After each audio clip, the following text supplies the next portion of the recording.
Assalamualaikum warahmatullahi wabarakatuh. Perkenalkan, nama saya Ahmad Wali Satria Bahri Johan, SST/MKom.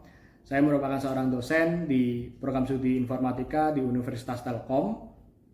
Riwayat pendidikan saya di 4, saya mengambil di Politeknik Negeri Malang, program studi Teknik Informatika. Kemudian saya melanjutkan magister saya di S2 Ilmu Komputer di Universitas Brawijaya. Sebagai seorang dosen, bidang minat saya ada di pengolahan citra digital, kemudian artificial intelligence, dan juga system development. Dan beberapa mata kuliah yang pernah saya ajar yaitu seperti algoritma dan pemrograman, kemudian interaksi manusia dan komputer, dan juga analisis dan perancangan sistem, dan proses mining. Nah, pada video ini saya akan menjelaskan mengenai salah satu mata kuliah yang pernah saya ajar, yaitu analisis dan perancangan, di mana mata kuliah ini membahas berbagai konsep dan implementasi proses analisis dan perancangan sistem informasi dengan menggunakan pendekatan berorientasi objek. Cakupan materinya adalah konsep pengembangan sistem secara umum, pendekatan Agile dan Scrum, kemudian metode pengembangan sistem, konsep analisis dan desain, UML sebagai tools untuk memodelkan hasil analisis dan desain sistem. Silabusnya yang akan dipelajari yaitu yang pertama ada pengantar sistem informasi, kemudian ada peranan dan juga kecakapan analis dalam suatu proyek, kemudian pengembangan sistem, di sini menggunakan metode SDLC seperti Agile, Scrum, Waterfall, dan lain-lain, kemudian software requirement, analisis sistem informasi, dan desain sistem informasi. Capaian pembelajaran yang diharapkan dari mata kuliah ini yaitu mahasiswa mampu menjelaskan berbagai konsep pengembangan sistem. Kemudian mahasiswa juga mampu menganalisis proses bisnis dan mengidentifikasi persoalan yang dihadapi sebuah organisasi. Selanjutnya, mahasiswa mampu mengidentifikasi kebutuhan sistem untuk menyelesaikan persoalan yang dihadapi organisasi. Selanjutnya, mahasiswa mampu melakukan proses analisis dan desain sistem sesuai dengan kebutuhan sistem yang akan dikembangkan. Mahasiswa mampu mendokumentasikan hasil analisis dan perancangan sistemnya. Dokumentasinya biasanya dalam bentuk SRS dokumen. Untuk komposisi penilaiannya, di sini ada 3, yaitu yang pertama tugas sebesar 30%, kemudian ada UTS sebesar 30%, dan yang terakhir ada tugas besar sebesar 40%. Untuk referensi yang digunakan di mata kuliah ini yaitu yang pertama sebagai referensi utama dengan judul System Analysis and Design yang ditulis oleh Kendall di tahun 2011. Kemudian untuk referensi pendukungnya ada 2. Yang pertama ada System Analysis and Design yang ditulis oleh Witten and Binley di tahun 2007. Dan yang kedua yaitu ada Object Oriented Analysis and Design yang ditulis oleh McLaughlin and Polish di tahun 2007. Biasanya dalam perkuliahan pembelajaran yang saya terapkan yaitu dengan konsep DEA atau Delivery, Interaction, dan juga Assessment. Di awal perkuliahan biasanya saya akan mereview materi yang sudah dipelajari sebelumnya, dan juga kemudian saya menjelaskan materi yang akan kita pelajari di hari tersebut. Serta di sini adanya interaksi, sesi diskusi ataupun tanya jawab dengan mahasiswa. Yang terakhir yaitu pemberian tugas terkait materi yang telah dipelajari di hari tersebut. Dan untuk lebih jelasnya, saya telah membuat video pembelajaran di kelas yang akan kita tonton setelah ini. Selamat menonton.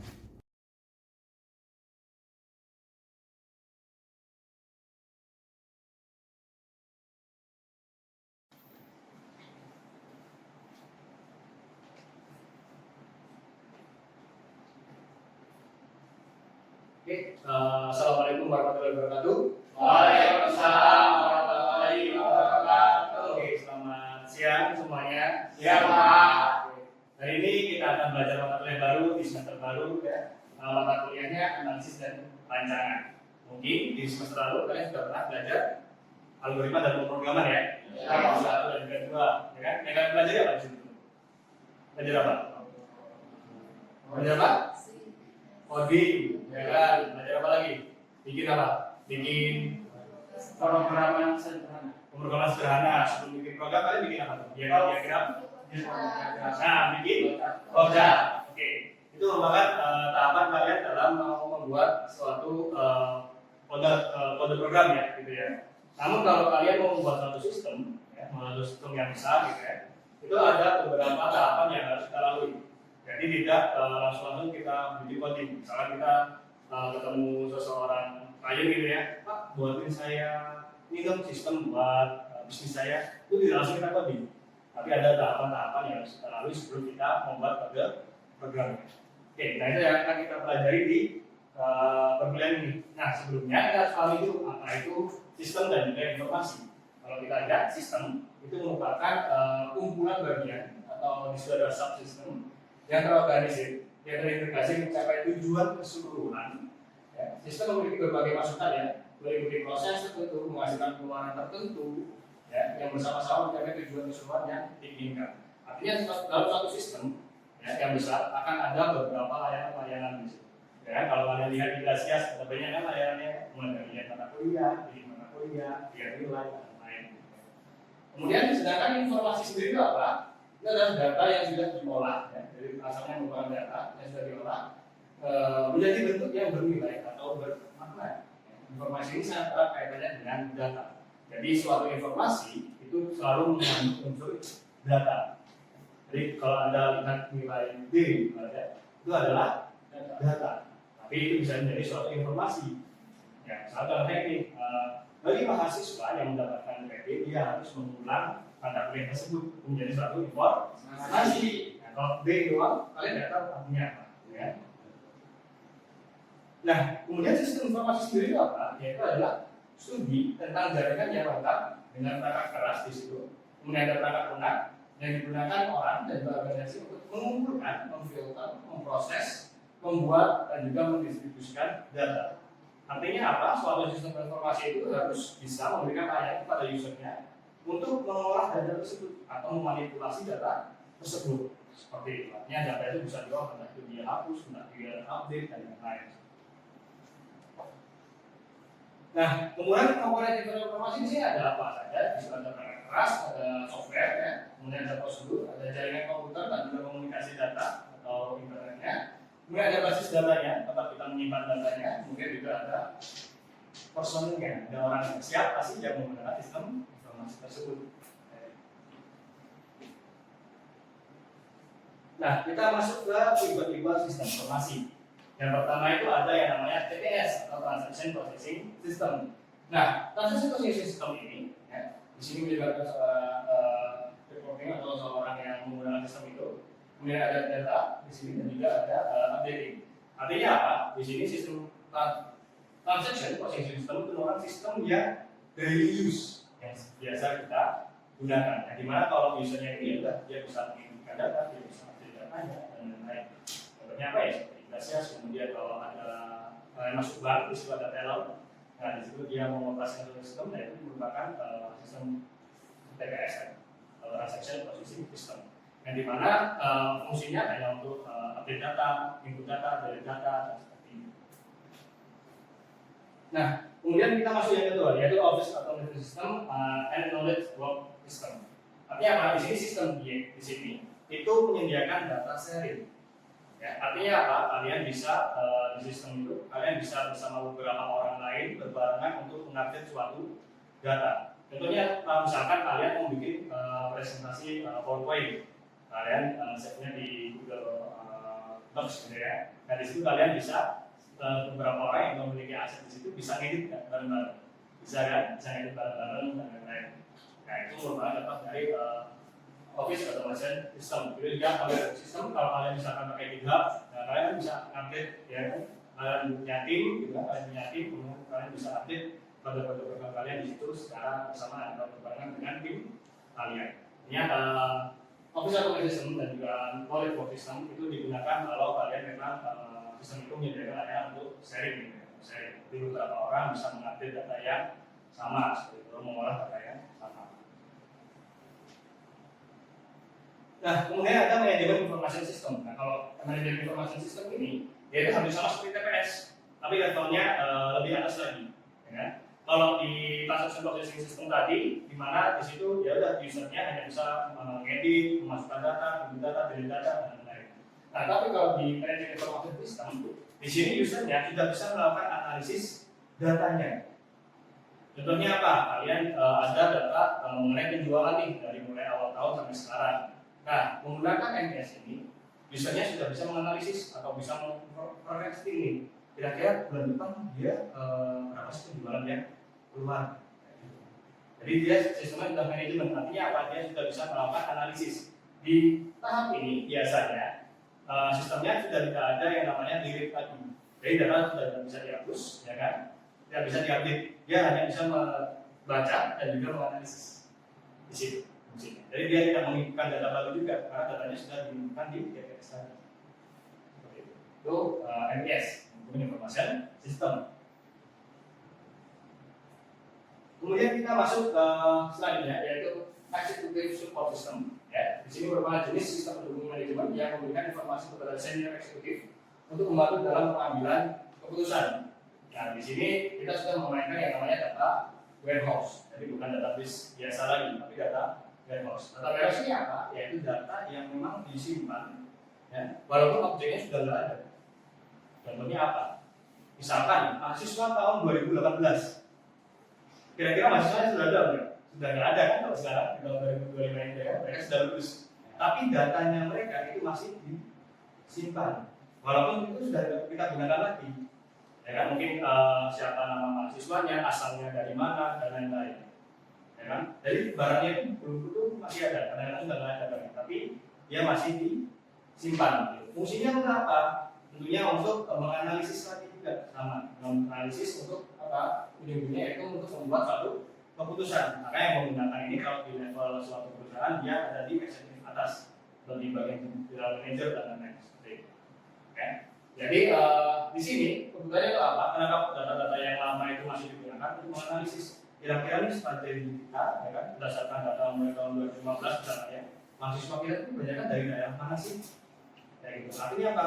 Untuk tahun depan promosi kita harus kita kuatkan di daerah-daerah yang mungkin di mana dari dulu ternyata mahasiswa kita itu sangat jarang yang berasal dari Indonesia Timur. Nah, mungkin ke depannya promosinya akan digalakkan lagi di Indonesia bagian Timur. Kayak gitu. Nah, tahunya dari mana? Dari data data yang sudah lama banget yang disimpan seperti itu ya. Kemudian kita analisis. Makanya di sini ada yang namanya ETL atau extraction, form dan juga loading. Nanti akan kita pelajari di mata kuliah lain ya, di mata kuliah data warehouse. Karena itu mulai extraction, form dan juga loading. Oke, kita lanjut lagi. Nah, di dalam yang tadi itu ada yang namanya decision support system. Decision support system ini apa? Yaitu sistem yang dimana bisa membantu manajemen dalam mengambil keputusan, ya otomatis. Contohnya yang sedang dikerjakan di kampus kita ya, apa sih? Yaitu kita mau bikin sistem untuk pemilihan calon penerima beasiswa. Kan banyak tuh kriterianya, ada yang IPK-nya, ya kan? Kriterianya seperti IPK, kemudian mungkin keaktifan organisasi, prestasi, kemudian mungkin data orang tua, ya kan, gaji orang tua, dan lain-lain. Nah dari beberapa kriteria tadi, ya kan, kalau kita lihat datanya gitu ya, kita kan kadang-kadang bingung ya, tadi yang nilainya bagus. Nah kita bisa membuat namanya decision support system. Bisa ada beberapa metode yang bisa digunakan, topsis, algoritma dan lain-lain. Nanti akan kita pelajari lagi di materi lain juga. Nah di situ nantinya usernya hanya menginputkan datanya aja. Data-data misalkan siapa nih mahasiswanya ya kan, IPK-nya berapa, prestasinya apa saja, dia hanya menginputkan saja. Kemudian dari sistem akan menghitung langsung, ya, mengkalkulasi dan juga membuat rankingan urutan siapa nih yang urutan yang terbaik sampai yang paling bawah kayak gitu. Sehingga apa nantinya usernya bisa lebih mudah. Misalkan ada 1000 pelamar beasiswa tapi yang kuotanya cuma 10, kan banyak banget tuh, ya kan? Nah dengan adanya sistem ini dia akan mengkalkulasi secara otomatis dan dia akan muncul rankingnya mulai dari ranking 1 sampai ranking terakhir, ranking 1000 kan gitu ya. Mungkin di sini pihak manajernya tinggal pilih nih, mungkin kita ambil 20, kemudian kita lakukan seleksi interview dan lain-lain. Jadi apa? Seorang manajer di sini bisa lebih cepat dalam mengambil keputusan, tidak lebih tepat juga. Nah, kemudian yang terakhir ada AI, data artificial intelligence, ya kan? Di mana AI ini merupakan bentuk sistem ya, yang menggantikan seorang pakar, Jadi mengenai seorang pakar. Contohnya apa sekarang yang terakhir kita bisa kan bikin desain video, ya kan, desain misalnya desain gambar menggunakan tools AI. Yang sebelumnya pakarnya siapa? Seorang desainer tadi. Ya, jadi AI memang sistem yang dia bisa menggantikan seorang pakar, ya kan? Misalkan tentunya lagi yang lain mungkin ini AI kalian dengan sistem AI yang dimana bisa menentukan jenis penyakit tumbuhan. Ya kan sebelumnya kalau kita mau cek ya kan penyakit tumbuhan kita ya udah kita ke pakarnya tumbuhan tersebut atau pakarnya hewan misalkan namanya melon. Atau kucing kita sakit kita harus ke dokter hewan. Nah di sini sekarang mungkin sudah banyak aplikasi-aplikasi yang tinggal kita foto kemudian tahu penyakitnya apa. Nah itu merupakan sistem yang berbasis dengan AI yang dimana bisa menggantikan pakar di situ ya.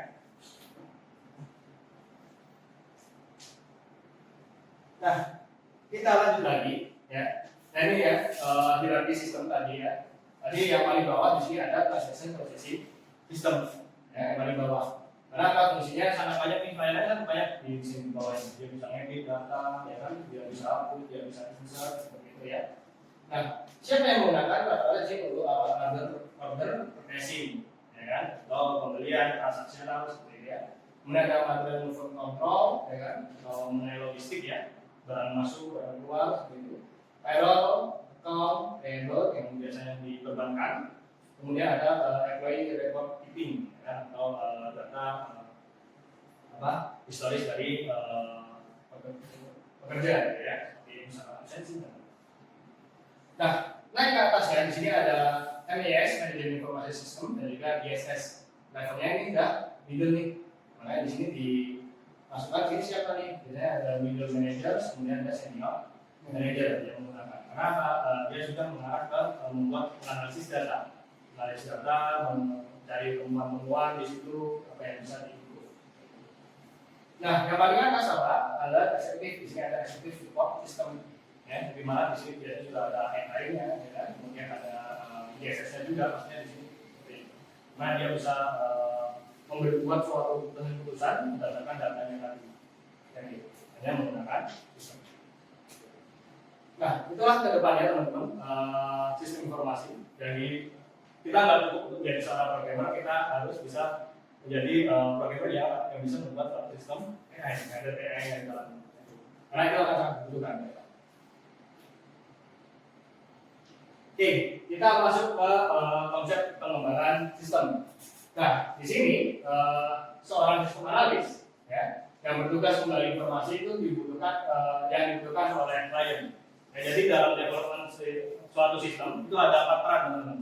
Ada sistem analis, ada desainer sistem, kemudian ada programmer, dan yang terakhir ada software tester. Nah, setidaknya ini ada 4 ini. Perannya apa saja sih? Kalau sistem analis, dia yang bertugas untuk mencari tahu kebutuhan klien itu apa. Jadi ketika klien Anda datang gitu ya, Anda harus cari tahu dengan detail apa sih yang benar-benar dia butuhkan dan seperti apa sistem yang dia butuhkan. Jadi dia tidak perlu tahu gimana caranya bikinnya nanti nggak perlu. Yang penting dia harus tahu apa dulu yang harus dia buat. Nah, kemudian berikutnya ada sistem designer. Nah, di sini dia sudah membuat yang namanya desain UML yang akan kita pelajari nanti. Kan desain sistemnya gimana, desain datanya seperti apa, ya kan? Prosesnya, tahapan prosesnya seperti apa itu ada di sistem desainer. Nah, kalau sudah di desainer, ya, nanti selanjutnya programmer tinggal ngoding. Nah, tugas programmer di sini akan jadi lebih mudah. Karena apa? Programmer di sini sudah tahu usernya siapa aja, ya kan? Model database-nya kayak gimana. Programmer sudah tahu, dia tinggal ngoding aja. Jadi dia sudah perlu mikir lagi. Kemudian setelah di-coding, diimplementasikan, selanjutnya yaitu yang terakhir, yaitu di testing. Apakah masih ada bug, masih ada error nggak di sistem. Nah, karakteristik pelaku nanti ada 3, yaitu PL tidak mengalami kehausan, tidak dapat diraba, kemudian sebagian besar PL itu di customize. Artinya apa di customize? Semua perangkat lunak itu selalu dibuat berdasarkan kebutuhannya user. Nah, ini ada beberapa mitos seputar development system. Yang pertama ada hasil proyek yang sukses hanyalah program yang berjalan dengan baik. Enggak, kenapa mitos? Karena sistem yang sukses adalah sistem yang berjalan dengan baik dan juga sesuai dengan kebutuhannya customer. Kemudian jika jadwal pekerjaan molor, maka kita bisa menambah programmer. Nggak bisa. Karena apa? Kalau kita mau bikin suatu sistem bangunan, itu beda dengan kita mau bikin bangunan. Kalau bikin bangunan kita tinggal tambahkan. Tapi kalau kita mau ngoding nggak bisa langsung nambah programmer. Kenapa? Programmer baru harus mempelajari bentuknya dulu, ya kan? Mempelajari mana yang harus dia kerjakan. Jadi tidak langsung bisa blend dengan itu tersebut. Kemudian pernyataan umum tentang tujuan sistem yang akan dikembangkan sudah cukup untuk memulai pemrograman atau coding. Nggak bisa. Namanya apa? Mas, buatin saya sistem e-commerce dong. Nggak bisa. Kita harus tahu detailnya. E-commerce-nya kayak gimana, ya kan? Siapa saja usernya, siapa pedagangnya, apakah pembeli bisa melakukan pembayaran via online atau hanya COD dan lain-lain kayak gitu. Harus detail banget. Lalu kita bisa bikin sistem. Kemudian kebutuhan sistem sering mengalami perubahan, namun hal ini dapat dengan mudah diakomodasikan karena perangkat lunak itu fleksibel. Ya, nah ini juga karena apa? Untuk berubah sistem atau bentuk yang lain itu butuh waktu, ya, butuh cost lagi, butuh biaya lagi. Kemudian begitu program selesai dan jalan, maka pekerjaan selesai. Enggak juga.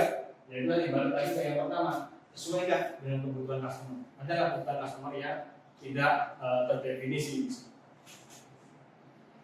Itu untuk hari ini. Silahkan, ada yang mau didiskusikan, ditanyakan? Ya? Saya jadi bertanya, kalau development sistem yang berkaitan itu saya. Oke.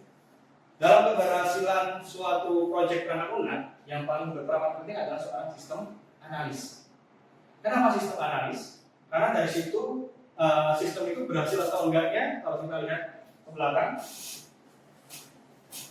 sistem yang dinyatakan sukses yaitu dia yang berjalan dengan baik dan juga sesuai dengan kebutuhannya customer. Ketika seorang sistem analis salah menganalisis kebutuhannya customer, artinya yang dibuat sistemnya tidak sesuai dengan kebutuhan. Sistemnya tidak ada error, tapi ketika diberikan ke usernya nggak bisa menggunakan atau usernya merasa, loh ini nggak ada fitur yang bisa saya pakai, saya nggak perlu semua layanan yang ada di sistem ini. Dan yang kalau bukan ini itu nggak ada. Artinya apa? Sistem itu gagal. Walaupun kalian punya tim programmer yang jago, ya kan? Sistem yang udah dibuat sebagus mungkin itu tidak digunakan oleh customer kalian. Artinya apa? Proyeknya berhasil atau gagal? Gagal. Karena apa? Customer Anda pasti kecewa, sudah bayar mahal-mahal, tapi aplikasinya tidak sesuai dengan yang dia inginkan. Seperti itu. Oke? Ada lagi yang mau tanyakan? Oke? Izin mau bertanya Pak, jadi apa sih skill yang paling dibutuhkan bagi seorang sistem analisis? Oke. Karena yang paling penting di sini adalah seorang sistem analis. Artinya apa skill yang dibutuhkan seorang sistem analis yaitu komunikasi. Skill yang paling dibutuhkan oleh sistem analis adalah komunikasi. Bagaimana cara kita berkomunikasi menggali kebutuhan customer kita. Itu yang paling penting. Kalau seorang sistem analis nggak bisa ngomong, ya kan, nggak bisa menggali dengan detail kebutuhannya, artinya apa? Apa yang dibutuhkan customer tidak bisa terdefinisikan dengan baik. Ya artinya apa? Nantinya akan jadi suatu kegagalan lagi untuk proyek tersebut. Jadi yang paling penting apa? Komunikasi. Komunikasi tentunya dia juga harus paham mengenai desain sistem ya. Makanya seorang sistem analis biasanya memulainya dari programmer dulu. Naik lagi ke sistem desainer baru saja dia ke sistem analis. Oke, selanjutnya ada lagi. Misalnya Pak, dalam sistem itu apa ada metodologi yang digunakan? Oke, membangun sistem apakah ada metodologi yang digunakan? Pasti. Ya. Kenapa? Customer kita macam-macam nih jenisnya. Macam-macam jenisnya. Ada yang dia itu interaktif, ya kan? Ada yang waktunya terbatas, gitu ya. Jadi kita tuh sulit untuk menggali kebutuhannya dia, kayak gitu ya. Ada juga customer kita yang kesulitan untuk menjelaskan apa yang dia butuhkan. Dia hanya mengetahui garis besarnya. Nah, karena hal itu, maka ada beberapa metodologi yang bisa kita gunakan. Ya, yang namanya akan kita pelajari di depan, tapi sini akan saya jelaskan. Ya, di situ ada waterfall, ya, ada beberapa metode seperti waterfall. Ya, kemudian ada V-model, ada prototyping. Ya, kalau waterfall, V-model itu gimana? Kita melakukan kebutuhannya dengan jelas, mulai dari analisis, turun lagi ke desain, implementasi, kemudian testing. Nah, proyek-proyek seperti ini kalau menggunakan waterfall atau view model itu cocok untuk di mana customer kita itu sudah bisa mendefinisikan kebutuhannya dengan jelas dan juga lengkap.